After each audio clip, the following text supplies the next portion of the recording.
Tôi mải mê sắc màu phơn phớt tím của nó. Xa quê mấy chục năm, sống nơi phố thị, vẫn không thôi hoài nhớ.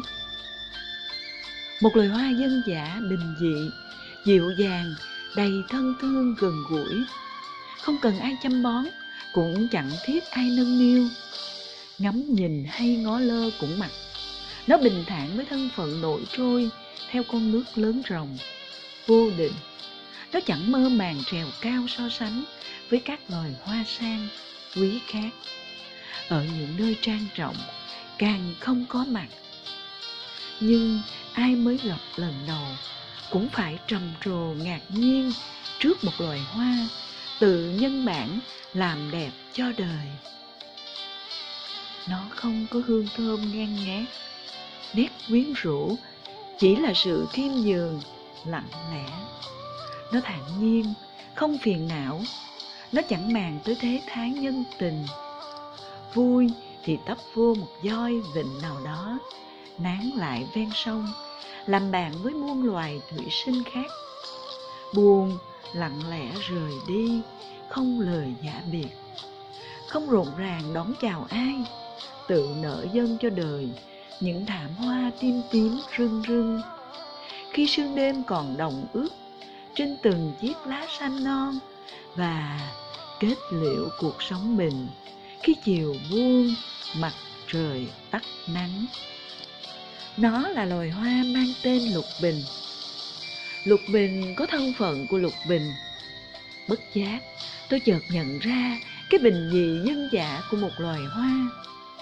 Nó đi vào tiềm thức, gắn liền với ký ức tuổi thơ của những đứa trẻ miền sông nước như tôi. Lục bình lá dày, bông tim tím, cánh mỏng như lụa, dễ dập nát, nên muốn hái phải nâng niu vì hoa mau héo. Thuở ấy, vườn nhà ai cũng có một cái hồ đủ rộng. Thả lục bình lọc lấy nước trong, phòng khi dưới sông cạn nước. Chặt cây trúc thả bóng ven hồ, cặm hai đầu là có khoảng trống nước trong veo, nhìn thấy đáy. Nó đã từng có mặt trên mâm cơm của nhà nghèo, quen lối sống thanh đạm ở vùng nông thôn thuần tí. Người sang ăn một lần thấy lạ miệng, hao cơm, muốn được thưởng thức lần sau để cảm nhận hết cái béo béo của mỡ, cái bùi bùi của ngó lục bình, cái ngọt ngọt của tép, vị thơm của hành lá và chất cay ấm của tiêu. Chén nước mắm chanh, tỏi ớt bên cạnh thì bảo đảm ăn quên thôi. Những ngày mưa sớm chợ xa, trong nhà có sẵn mắm, chỉ cần xách cái thau ra ao, lấy cù, móc kéo lại, hái bông lục bình, nhổ thêm bông xuống thì có bữa cơm ấm áp gia đình. Chẳng mơ ước cao lương mỹ vị, tôi luôn muốn chạy về ăn món canh chua má nấu mỗi khi thèm. Ra mé sông hái vài trái bần chín, nồi nước bắt lên, bần tán nhuyễn quậy đều, lượt lấy phần nước cốt để đó. Dăm ba câu chuyện, nhớ thương thương nhớ. Chờ nước sôi lên, thả cá rô đồng, cá lóc ruộng cho vừa chín. Kế đó cho nước bần vô rồi nêm nếm. Và lục bình kèm thêm bông súng là những loài rau không thể thiếu. Thêm ngò gai và ớt nữa để tăng hương vị quyến rũ gọi mời. Những khi đi xa về, chỉ cần húp được muỗng canh này, nhấm nháp hương vị đậm chất đồng quê là quên hết mệt nhọc, ưu phiền.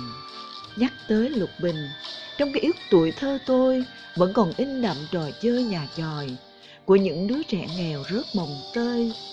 Vì thời đó thiếu thốn đủ thứ, lại chiến tranh liên miên. Hôm nào yên lành, đám bạn rủ nhau chặt cây, cất nhà chòi, chặt lá chuối lợp mái, lót nền, rồi kéo nhau xuống hồ cạnh đó, cắt lục bình lên, chơi trò chơi bán bánh mì, cắt bẹ chuối làm bánh da lợn, hái lá làm tiền để đổi trao. Hôm nào có con trai chơi cùng thì cất nhà đẹp hơn, cắt lá dừa kết lại thành cọng hoa, giả làm đám cưới nghèo, hái hoa lục bình tặng cô dâu chú rể. Những trò chơi ấy đã lùi xa, con nít bây giờ làm sao biết được. Tôi luôn giữ lại những kỷ niệm của tuổi thơ để vịnh vào đó mà không quên gốc gác, quê mùa của mình.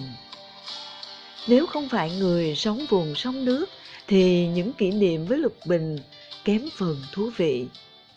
Trời mưa lâm râm, con nước đứng lớn, lục bình trôi ngược trở vô. Má tôi hay xuống sông, đón lục bình, lấy rổ lòn xuống dưới phần rễ, để vớt cá bóng, cá chạch hoặc tép sông bám vô đó. Một buổi chịu khó, dầm nước kiếm ăn cũng được bữa cơm chiều.